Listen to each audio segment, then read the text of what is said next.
Welcome to IAS Project. In this video, we will be talking about BRICS, that is Brazil, Russia, India, China and South Africa group. BRICS started initially as BRIC without South Africa, that is Brazil, Russia, India and China. It was established in 2006 when BRIC foreign ministers met at the sidelines of United Nations General Assembly 61st session. Thereafter, in 3 years, that is in 2009, first BRIC summit was organized in Russia. South Africa joined next year, that is in 2010. Immediately, BRIC became BRICS with the addition of South Africa. South Africa attended from 3rd BRIC summit onwards, that is from 2011 onwards. India recently hosted 2021 BRIC summit virtually. It was virtual because of COVID conditions.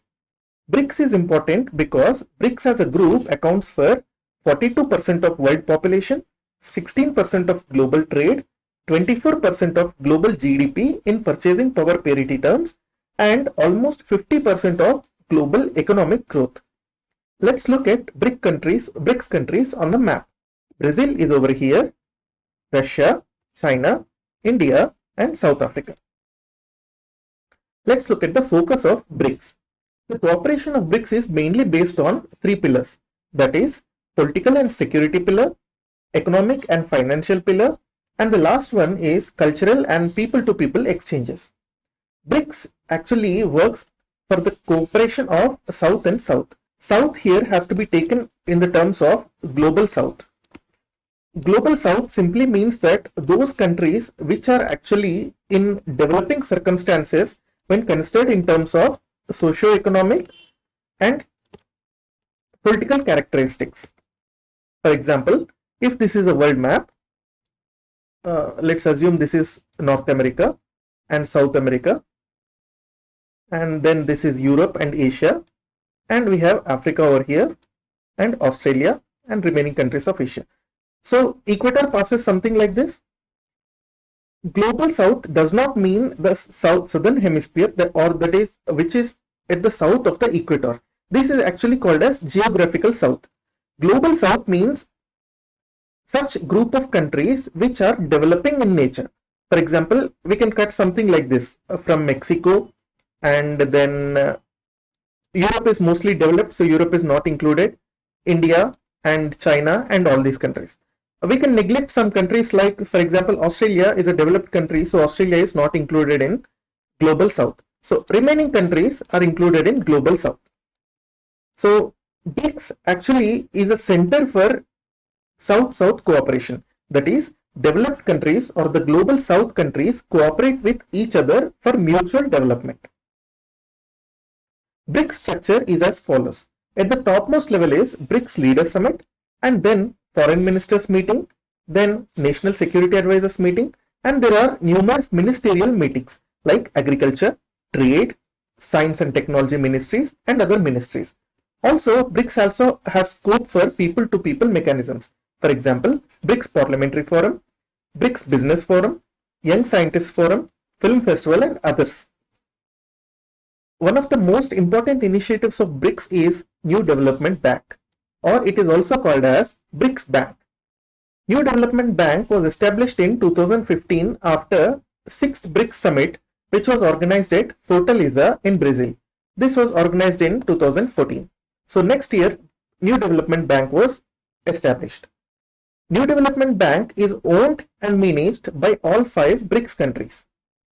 New Development Bank is the first multilateral development bank which was established by developing countries and emerging economies. If we look at other banks like Asian Development Bank or World Bank and others, these are actually led by Western countries. For example, in this, Japan and USA have major shareholding. In World Bank also we know USA and Europe have major shareholding.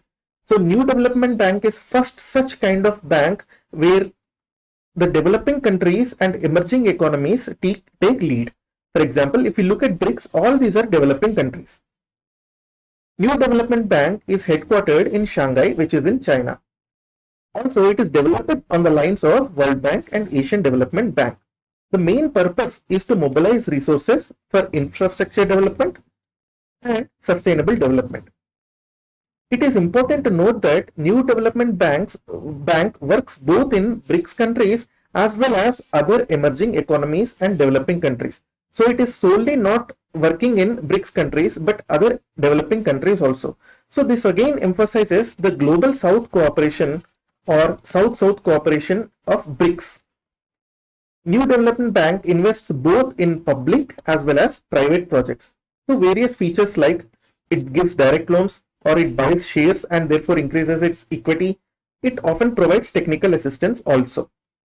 New Development Bank has authorized capital of 100 billion US dollars and shareholding and voting power are equally divided among all 5 BRICS members.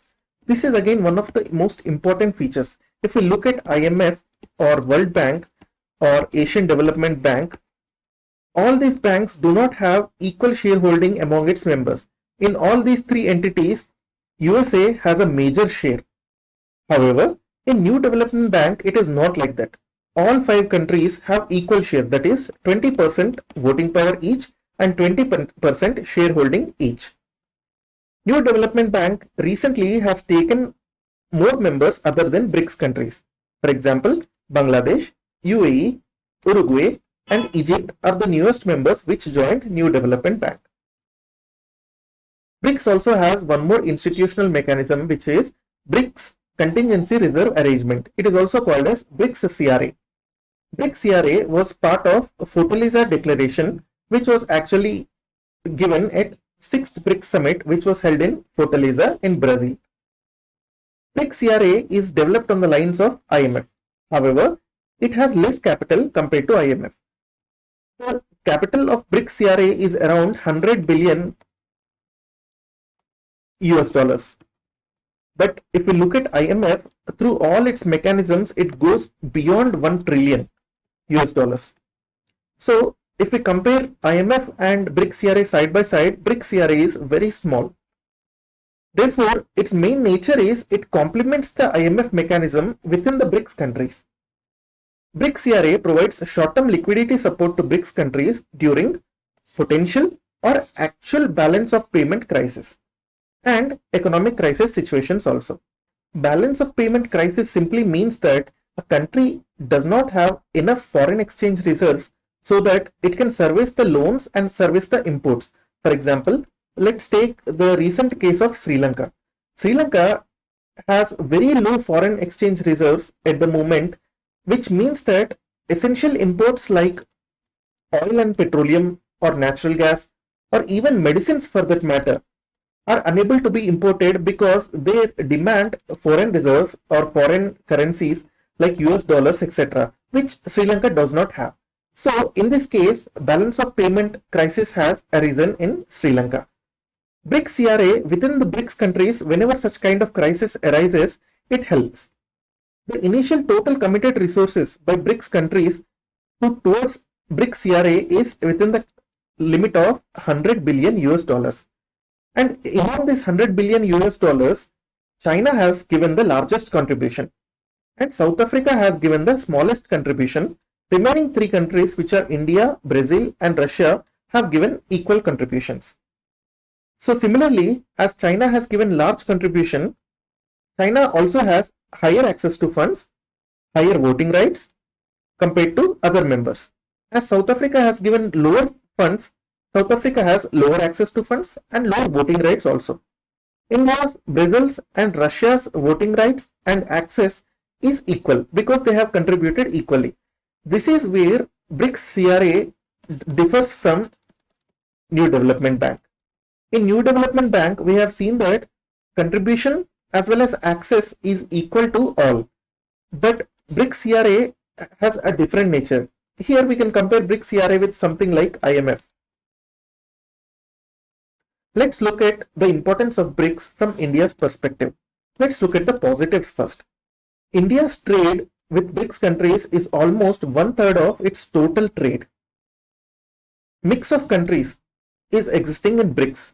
For example, if we look at BRICS, Russia and China are UNSC P5 members or permanent 5 members. India and China are world's largest countries in terms of population. Russia is world's largest country in terms of area. Moreover, India and China are world's fastest growing major economies right now. So it is a mixed bag of countries here. So we have UNSC P5 members, which are Russia and China. We have also G4 club, which is Brazil, India, Japan, and Germany.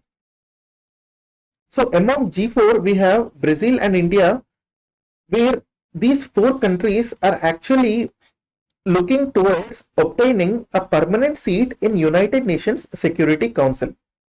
However, we already have two permanent 5 countries within the BRICS, and 2 more countries are looking towards UNSC permanent 5 seats. So therefore, the importance of BRICS is very high. Also, we have Russia and China, which are authoritarian countries. They are basically communist countries. Also, we have India, South Africa, and Brazil, which are democracies.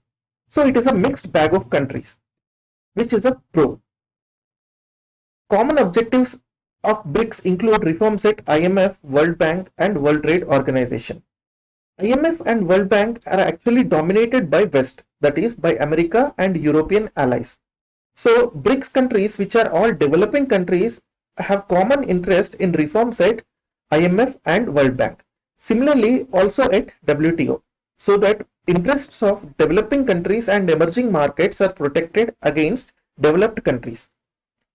BRICS New Development Bank has great advantage towards India because India is as of now largest beneficiary of New Development Bank loans. BRICS also has CRA, which complements IMF or International Monetary Fund's effort whenever there is a balance of payment crisis like situation. Let's look at the negatives. The first and the biggest negative is the China factor. China overshadows all the remaining 4 countries because of its very large economy. Then we have 2 members which are UNSC P5 members. Actually, no P5 member wants to expand P5 club because they will lose the exclusivity. Moreover, we know P5 countries hold a veto. So any P5 country does not want to give such kind of veto power to other countries because they may in future veto any kind of resolution brought forward by these countries. So although Russia and China may give lip service to India and Brazil just by saying that we support your claim to UNSC P5, however, in reality, they may not be very supportive of this case. Also, BRICS institutions like New Development Bank and BRICS CRA lack capital in comparison to International Monetary Fund or World Bank. India also lacks substantial trade with BRICS countries other than China. Within 33% of BRICS trade, 25% is from China alone. So only remaining 8% is from 3 countries, that is Brazil, Russia, and South Africa. Let's look at some of the previous questions of UPSC related to BRICS. With reference to a grouping known as BRICS, consider the following statements. First statement is, the first summit of BRICS was held in Rio de Janeiro in 2009. This is in Brazil. We know that this is false because it was actually held in Russia.